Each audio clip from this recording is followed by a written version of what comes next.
Digital Photography Cafe show is brought to you by Focus Pyramid, the autofocus lens calibration tool for your camera.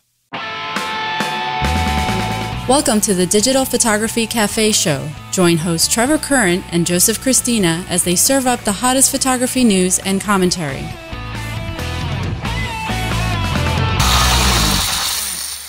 Hey everybody, welcome back to the show. This is episode 212. I'm Joseph Cristina here with my co-host Trevor Current. Hey Trevor, how are you doing, bud? Hey, I'm doing good, man. How are you? You're back. I am back. Yeah, what a marathon. I've been, as you mentioned, I was not on the show last week because I was doing an office rebuild. Yeah, that's always fun. Yeah. So my office, unlike, many of you listening who have studios, I have an office. And because most of my work is computer and graphics work, not, studio shooting. Right. So my office is also my man cave. So I wanted to build it out and make something that was fun and something that was cool for me to be in, not just utilitarian. Right. So hence all of the man dolls that you have around. Yes, there, right? That's right. That's right. So as many of you know, I'm a big geek. I love my superheroes and my Star Wars, and I've been collecting action figures and different various toys and stuff like that for years and years.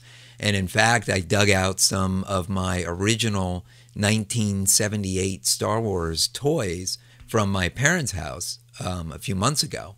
What's sad is I remember those toys. Yeah, I know, right? I know, Yeah. Me too. First-hand usage. Yeah. And so I basically rebuilt the office. I put up shelving. I reorganized and laid things out. I moved the recording studio. As if you're a longtime listener, you know that I've been, I built a dedicated recording area with a stand-up workstation. And that was great for the time. But again, going back to the man cave needs, I had this whole area in my office that was allocated for something that basically got used once a week, and it was taking up floor space and was kind of an eyesore. So I wanted to rebuild it and kind of incorporate it into my daily workstation. So that's what I did. So nice. we're shooting with an external camera now instead of a webcam, Right. as we have before. And of course, we're recording with external audio. I moved the big mic to a desktop stand as opposed to the big arm, which is definitely more conducive to being at the main workstation. So, so far so good. I'm still working on lighting. You guys are probably watching the video. You look in the background, you'll see all my Star Wars guys and stuff hanging out, and everything has kind of a yellow tint. And that's because right now I'm just using an overhead light to kind of light up the room, but that is going to change. I've got some really wicked LED lighting coming along that's going to, kind of serve as some track lighting. I'm planning on doing some cool color washes on the walls and stuff. So, Right. So it'll look really good when It's fun. You got to make it so that when you're in there, you have to enjoy it. For me, I like changing up the studio every about 6 months and making it kind of fresh and new. It allows me to kind of think a little bit once it gets cluttered, because I'm like the cluttered guy, right? So I have so many things going on, like the ADD kid. In my mind, that everything just starts getting, I end up like post-it notes heavy, like everywhere. There's post-it notes over the screen everywhere. And if I don't clean it up every 6 months, I literally can't get work done because it's like oppressive, So I always like kind of changing things up. And for me, it's the smells. And my wife kind of got me into all of like the Yankee Candle stuff and all of this more high-end type of oils and stuff. And it just, to walk into the studio and it smells great. Not only I like it, it's nice, but then also when clients come over and they sit down. It's good for the client, sure. Yeah, they come and sit in front of my desk and they speak with me, or they sit on the couch or whatever, they're hanging out just before a shoot or something. It's a very nice setting kind of thing. So yeah, it's good. You have to enjoy it for sure. You got to. You do. Like I mean, there's kind of the saying, right? A cluttered environment is a cluttered mind. I mean, I do feel that organization is important. I mean, you don't need to be super anal and have everything labeled and stuff like that. I mean, I'm kind of in between on that stuff. I mean, I have my messes, of course, which are out of camera intentionally. Right. But I know where everything is, and the rest of my workspace I like to keep neat and kind of refreshing. I don't know, just Yeah. so where you can sit and just enjoy the environment. It's kind of like sitting on a bench out by a stream, right, on a beautiful sunny day. It's just so relaxing, and you need that, especially when you have your own home office or a studio environment or someplace where you spend a lot of hours. Right, right. And, now, like I was saying to everybody before when you were gone last week, now we're going to offload yet another item, and that's going to be video. So the video now will be on a camera instead of a webcam. And that just, it's just so much easier on the computer to do it, because that's all it takes is one hiccup. And now all of a sudden, something that takes 10 minutes turns into 5 hours, and I just don't have time to play around with it. So no, that's right. There's too many variables when the computer comes into play, and offloading on dedicated devices that are intended for this usage is definitely the way to go. Yeah, I mean, but think about it, bro. I mean, we did it that way for what? 4 years, I don't know, 4.5 years or so. And I mean, we made it happen. Sometimes it was a little bit of a stretch to be able to get it to work because of the amount of hours it took to, in the back end, get things synced up. Right. But it kind of is what it is. But anyways, moving on into some of the gear stuff and some of the rumors. Everyone knows I'm a Canon guy, but I like Nikon too. I don't really care what it is. I'll shoot anything, especially, there is a camera for every job. And I will get the camera in that I need specific for that job. When I shoot fashion, a lot of times I'm shooting Hassies, Hasselblad. We'll talk about that in a little bit too. But first and foremost is the Canon 5D. About a month ago or so, I was saying, the 5D Mark IV has got to be right around the corner. And I was predicting it'll probably be right around Phonokina time. And one of the rumors just came out, matter of fact, that yes, there's a strong possibility that the Canon 5D Mark IV will be coming out right around Photokina. That's August, September, the end of September, somewhere around there. But they don't have any specs yet, guys. But what's really interesting here is even though they don't have specs, the specs that they're getting, kind of like down the grapevine, is like 28 megapixels, number one, and 4K, and of course, CFast and stuff like that. We need fast cards. The faster when it comes to these cards, because we're shooting 4K. If Canon goes ahead and does release the 5D Mark IV with, let's say, 4K, and that's basically it, and then the rest is just, a couple more of More of the same. Yeah. I think if the predictions are right and Panasonic brings 8K to Photokina this year, to Cologne, to Germany, I am going to see that I'm going to laugh that, Panasonic will be sitting in their booth just laughing as they're introducing 8K and Canon is introducing 4K like it's a revolution or something. So we'll see what happens with that. I think that's going to be how that plays out, I think will be interesting. Yeah, for sure. I mean, I'm not expecting any great shakes from Canon. I mean, Canon has good, reliable gear. I mean, that everybody, who's in the Canon camp loves. Right. And that's awesome. You got to have your favorites, but they don't really do anything groundbreaking. They really never have. I mean, ever since we've been doing this show, the most groundbreaking thing they did was introduce video into the 5D Mark II. And they were the leader at that. Absolutely. I mean, then Nikon came right behind it. Right but, back. Yep. The 5D, I think it was like the Mark II that everyone just went for. Yep. And of course the 7D also, a lot of people went for that also. That was, wow, we're shooting HD now, cinema HD for, $1,500, and we can use any lens that we want and blah, blah, blah. Yeah, the only thing is that, the damn sensors would overheat after, 10, 15 minutes. And then, of course, you're limited to file size of being 4.29 gigabytes. So that's it, just over 4 gigabytes, and the thing shuts off anyways. It could be 12, it could be 12 minutes, or it could be, whatever. So, there was major issues with that. For me, my favorite video device by Canon is that C100 that's sitting at about $4,000 to $5,000. That thing is just amazing. It actually does what it's supposed to do. Has built-in fans. It doesn't heat up. It does video. Once it gets to 4.29, the magic number where it should shut down, it's already buffering for another 4.29. So what's great is you actually get continuous video coverage. It's just broken down into multiple segments or multiple files, the way it should be. So and that's a purpose-built machine. I mean, that is designed to do video for the long haul. Right. You know, the DSLRs, as we've said, just are not designed to do that. And you know, it's been an ongoing problem. Will they fix that? I mean, I don't know that they can, to be honest with you. Yeah, I don't know if they want to. I don't know that they set aside the time and the money to do it. So that's right. Anyways, moving on. A9 rumored to be around the corner. That's the you know, that will be the big brother to the A7, which the Sony. We all love. You know, that's just an amazing camera. I did reviews on both the Sony Alpha A7 S2 as well as the R2, which was a beast of a 43 megapixel full frame mirrorless camera. That's unbelievable. I'll go ahead and link here. You can go and take a look at those two videos.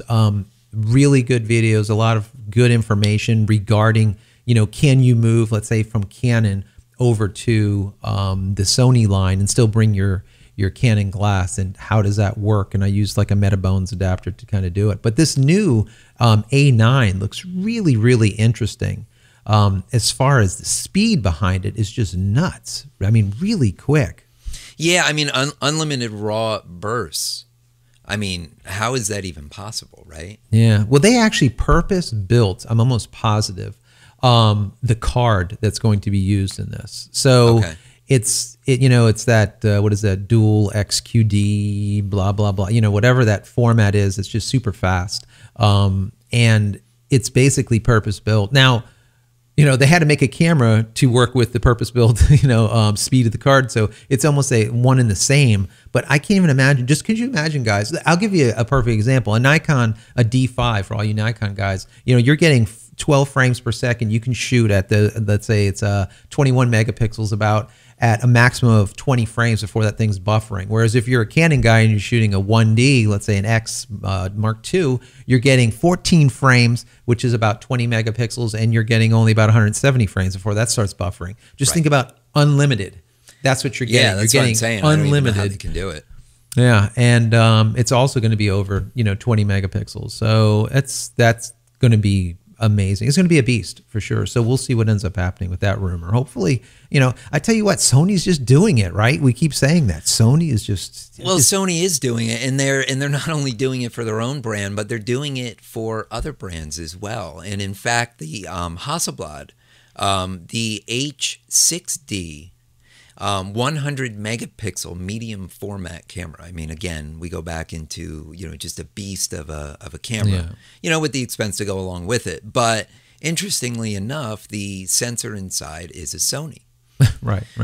Which is really, really odd. But yeah, they have that version. I think it's a C100, and I think they have a C50, I believe, or something like that. I think it's called. One is 100 megapixels, and the other one is 50 megapixels. Right. I mean, I use these cameras. These things are literally purpose-built beasts, and you know, they resolve stuff that you could not even think or fathom to resolve on a full frame. It's just not in the same ballpark at all. Unbelievable. You do a shoot, let's say we do a fashion shoot with the Hassi, and we take a look at the final output with a Nikon or the Canon full frame. I don't care which one it is. They're just, you know, when you can no longer resolve pixels, you can go in like another, you know, 10 steps, you know. It's just, you know, it's literally unbelievable. But what I really think is odd here is it's Hasselblad, German company. They've been grinding glass since God walked earth. I don't know why they would I don't understand what the story is with getting a Sony sensor in Go here. to a Japanese company for the sensor. I just think it's odd. I mean, why wouldn't they create their own? You know what? I think the fact is that Hasselblad cameras are a very niche item. You know, they are not only for the well-established businesses that can afford them, but they have very niche usage. You're not going out and shooting your average wedding with them, you know, especially at, you know, $25,000, $30,000. So, you know, so you know, I would have to say that they probably don't move as many units as they would like. So rather than making the investment in R&D and developing their own internal hardware like that, they probably figure it's just better to buy from somebody who's already done it and has done it well, or can do it to their specs for a reasonable price. That way they can focus on what they do best. You know, they've got great glass, and they can focus on, you know, the other great internals.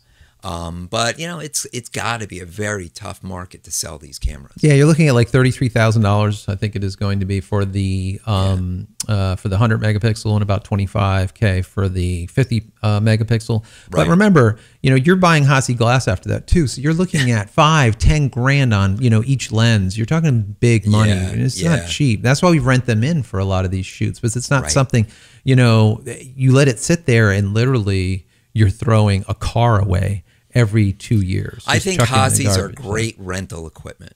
Absolutely. I don't know that I would ever buy one, even if I could afford one.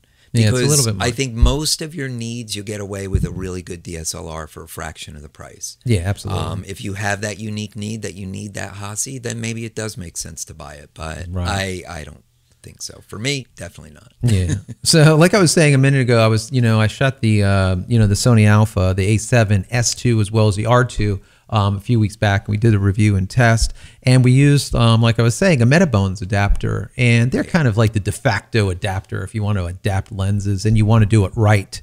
But now there's one that we just found news here, and it might be, I would say, almost a direct competitor, I would imagine, because the price point is almost identical, right? Yeah. So Velo makes this adapter, and it's designed, this particular adapter is designed for mating your Nikon lenses with the Sony E-mount mirrorless bodies. Right. This is interesting because they are claiming to be able to do autofocus, phase detect support, auto exposure, and the ability to adjust aperture settings from within the camera body. So that means this adapter is enabling that communication between the lens and the body.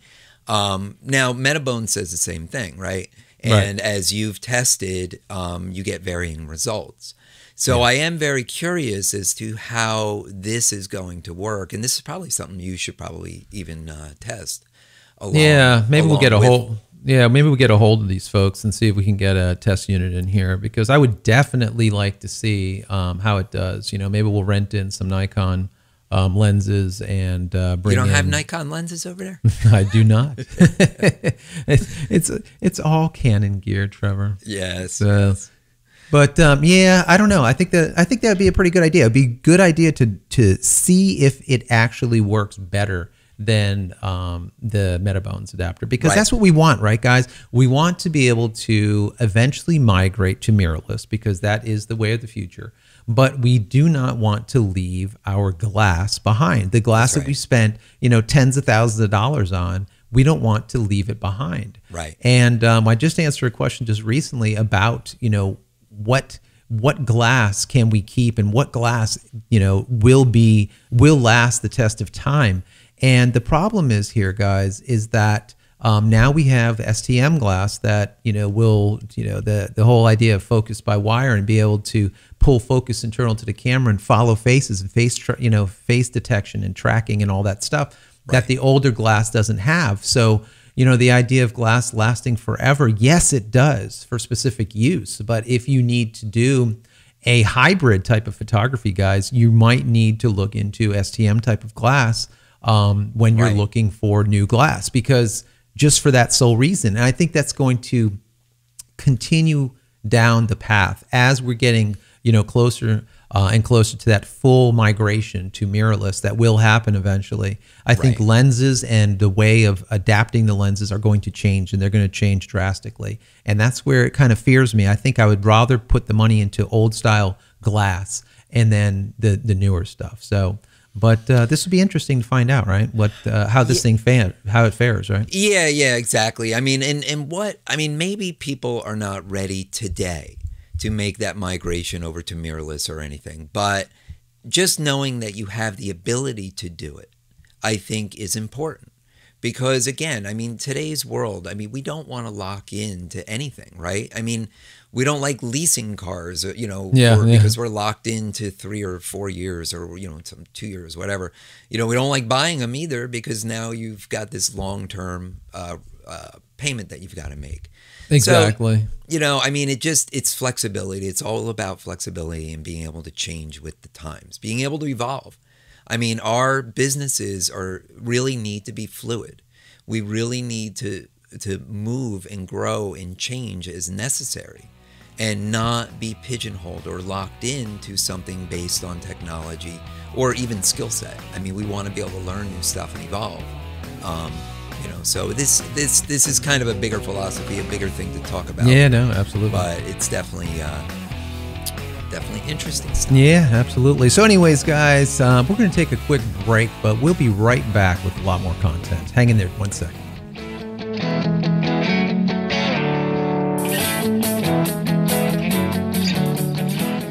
As photographers, we all strive for the sharpest images possible. We follow all the rules, using low ISO, the fastest possible shutter speeds, and a tripod whenever possible, only to find soft images still being produced. While all these methods are valid, what you haven't been told is that from manufacturer to manufacturer, and even lens copy to lens copy, there are slight variances to the exact spot where light is being focused onto the sensor. These variances are what the focus pyramid quickly, easily, and cost-effectively addresses. This product was developed as a direct response to the many DIY products that were too complex to use and the commercially available products that were simply too expensive. The focus pyramid works with all major camera manufacturers, including Canon, Nikon, Sony, Olympus, and Pentax, to name a few. It will also work with all future DSLR cameras that allow for custom focus adjustments. The focus pyramid is a true form follows function undertaking. It allows the photographer to quickly calibrate their lenses either in studio or on location in a matter of minutes to help them achieve the absolute sharpest images possible. Simply place the focus pyramid on a flat surface. Align the camera, take a shot, and review your focus point. Adjust your camera settings to compensate for any variances. Repeat this process for each and every one of your lenses. That's it. Images go from soft to tack sharp in a matter of minutes. So grab a focus pyramid to take complete control of your DSLR's focusing system and start making better photographs today. All right, so we're back, and some interesting news this week is about Facebook Live. If you're not familiar with it, Facebook has rolled out towards the beginning of this year a live video streaming service added into the newsfeed is basically what it was. Right. It initially launched last year to a very select group of public figures, celebrities, people with big followings on Facebook. Yeah. People that would really do well from live streaming. And but now they rolled it out to everyone, and now this becomes an interesting vehicle again for us to use for marketing purposes. Live video is big. Even if you don't get a big, huge live audience, just being able to do it live is really important. And the fact that Facebook archives it, so it can be viewed later too. I just, we know, guys, that not only is live big, video's big, the idea of video live has just an exponential amount of just interaction in comparison to even, Memorex, let's say video from the past. Live video, there's more people that get into it. The same thing, when I started doing a few periscopes here and there was just a ton of people from all over the world. They would come in and they would interact and they'd be like, "Hey, how you doing? What's this and what's that?" It was a lot of interaction. Whereas, with video just in a whole, it is great, but you just don't have that interaction. People will comment or something like that. It's just not the same. People like to see stuff, so, the whole Facebook thing, and let's say being, behind the scenes at the Emmy Awards or at the Grammys or something like that. I think, this is just big stuff, really big stuff. And who's out there that's doing it? I mean, there's not going to be a lot. You're going to have YouTube Live and you're going to have Facebook Live and, and that's going to be the major players. Everybody else is kind of peter away. I'm going to guess, because these two players are so big. They command the majority of the market, right? Yeah, absolutely. I mean, if you're putting out video for consumption, I mean, your video needs to live on YouTube. That's just the way it is. That's our society. If you're looking to interact and connect with people, Facebook is where you need to be. Twitter is a great platform. You and I use it daily, and we get a lot of great connections there, and we have some good conversations. I mean, as short conversations as they are. But everybody's on Facebook, and everybody wants to be on Facebook. You know, the people who are there want to be there. Yeah. And they are subscribed to people's pages. You know, for example, Stephen Amell, he's the guy that plays Green Arrow on the CW's show. And of course, with me being a geek, I got to watch it. Of course. But he's a young guy, and he's probably like in his mid 30s or early 30s, and he's got a pretty good personality, and he usually shares some pretty good things on his Facebook page. He's really gotten into doing a lot of live video now, and he supports a lot of causes. So this is a great platform for him to utilize his celebrity in raising funds and making awareness for these different causes, and from the live interaction of it. Which recently which is part of this news, with the latest update of the app, it now gives you the ability to add your reaction icons that Facebook rolled out.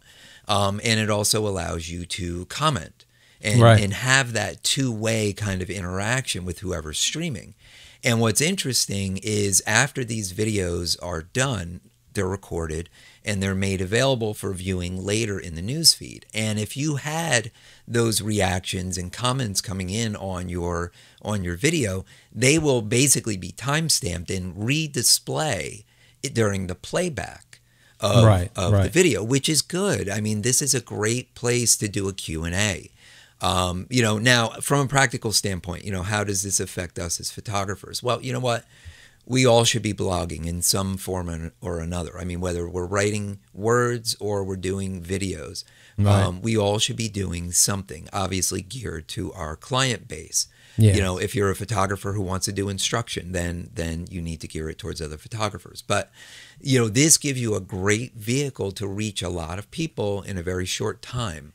And after the fact, you can turn around and hit them again with promoted posts and stuff like that. Right. So I think it's a really great platform to take advantage of. And this is something that I know Joe and I have been talking about doing as well, and trying to figure out how to incorporate it into what we do to try and create a little bit more of that interaction. Yeah, you could see the companies that are taking hold of this, taking notice and saying, you know what, we need to develop stuff. You have Telestream, you have Teradek, you have these big companies, you have Telestream with their Wirecast. I'm sure a lot of you know what Wirecast is. It's a great way to be able to create content and then do overlays and push lower thirds and all kinds of stuff prior to feeding it up into the cloud live. Into the live stream, yeah. Yeah, so it's the equivalent of you being your own station, almost like a news station, where you can do all this behind the scenes, get everything all on tap before you go live. And like I said, have your lower thirds running and have things flying in and out just as simply as a click of the button. So, seeing that this capability is out there and seeing that, Teradek as well as Telestream are producing applications for us to be able to do it, that this is going to end up being big, and that Facebook is supporting them, which is even better. So that this is about ready to pop, I'm sure. Yeah, it is. It really is. I mean, the software and the hardware manufacturers out there that have the ability to interface with, Facebook Live and the other various services, they really see the future. And what it does, though, their products allows us to take our videos to the next level. Rather than just shooting with the internal, smartphone camera or your tablet camera and getting what you get, it gives us the ability to actually use real video cameras, interface them with these devices, and make them look more pro, and definitely like we know what we're doing, right? As opposed to just somebody shooting a video of their dog. Right. So absolutely. I think it's great. We'll see what it ends up, where it all goes, and we'll report back to you guys how I know there's a lot of big guys that I follow that have been doing this Facebook streaming for over, I would say, 6 months now, 5, maybe 4 or 5, somewhere on there. And those are the ones that Facebook kind of says, yes, you are good. You are, they make that hand-picked selection. of ones that, you know, people will enjoy. So I've been watching it for quite some time, and you know, now that it's like almost a full rollout. I mean, it's really cool. We'll see what ends up happening. But how about if we go and do this live stream? But let's do it three-dimensionally, or let's say 360. You know, it's like that would be crazy in live format. Oh my God. Yeah. So now, you know, now we're looking at GoPro and Google officially launching the Omni, which is basically the baby brother of, I think it's called the Odyssey, and that was just a huge rig. But this was like months back. But you know, you would pay like $15,000 for this VR rig that would get you basically a 360. Now they're launching the Omni, the baby brother, and it's only going to cost, you know, like $2-3 grand, but you'll be able to do it with just simply, I think it's like 6 GoPros or something. Yeah, right? GoPros. Yeah. This is really cool. I like it. I don't know if you guys have noticed uploading a video to Facebook now. They ask you, is this a 360 video? And YouTube, I think. And YouTube as well. That's right. So this is becoming more and more popular. And I got to say, it's pretty cool. It's not for everything. Right. But it is pretty cool. Another YouTuber that I'm subscribed to, he's a maker. He, you know, woodworking and various projects, electronics and stuff. And he did a 360 virtual shop tour. That's what it's for. Perfect. Yep. And it was really, really cool what he did. He basically put his camera rig on a tripod in the center of the room and walked around. And you as the viewer can, you know, click on the video and drag it left and right and follow him. You can look up, you can look down, and you can spin it all the way around to the opposite side of the room. He may be on one side and you're now looking at his shop on the other side. It really is some interesting technology, and utilizing the GoPros and their software, the color software that they have, that stitches this all together and saves it in the appropriate format. Right. I think it's really wicked. Definitely. It's something to look at. If you guys have any interest in it, and you're on the West Coast at NAB, just a week away maybe at this point. We're getting pretty close. Next week. You know, at NAB, you'll be able to actually see it. It's my understanding that Google and GoPro will be there kind of showcasing this Omni. So that sounds really, really cool. I could see it just like hanging from the rafters, like two or three or four of these things that they can go and wirelessly connect to and take a look at footage and stuff. I mean, it just, just to see, you know, Google and GoPro come together to make this, that kind of says a lot. Because they're both leaders in their field, basically, right? Yeah, absolutely. I mean, YouTube is Google, so you know, it's really. I mean, this is cool. I'm even imagining, you know, not just for the static stuff of like shooting an interior, but just think of these extreme sports guys. You know, mount one of these suckers to your bike or whatever, and you know, be able to watch them in 360 do what it is they do. I mean, that'd just be nuts. It'd be so much fun. Or connect one of these hanging from a drone. Yeah, you know, right. One of those big drones and actually get 360 stitches, you know. There's a lot of capability or possibility with it. So, you know, seeing that Google doesn't have to spend the money at writing their own software, and, GoPro already has it with their color software. So, you know, hey, there you go. Done. That's right. Definitely worth taking a look at. So anyways, we need to get out of here. Yes, we do. So if our listeners and viewers want to connect with you, what's the best way for them to reach you? You guys could find me on Twitter, and that's at Joseph Cristina, and that's Cristina without an H. Yes, and you can connect with me on Twitter. It's at Trevor Curran. All right, everyone, we are out of here for yet another week. Get all the show notes by visiting digitalphotographycafe.com, and don't forget to subscribe to our YouTube channel at youtube.com/thephotocafe. And we'll see you next week. You've been watching the Digital Photography Cafe show with Trevor Curran and Joseph Cristina. Subscribe to our YouTube channel with any compatible device by visiting youtube.com/thephotocafe. Be sure to subscribe to our audio feed through iTunes, Stitcher, TuneIn, and Xbox Music apps, or through RSS. Visit digitalphotographycafe.com for show notes and to connect with your hosts.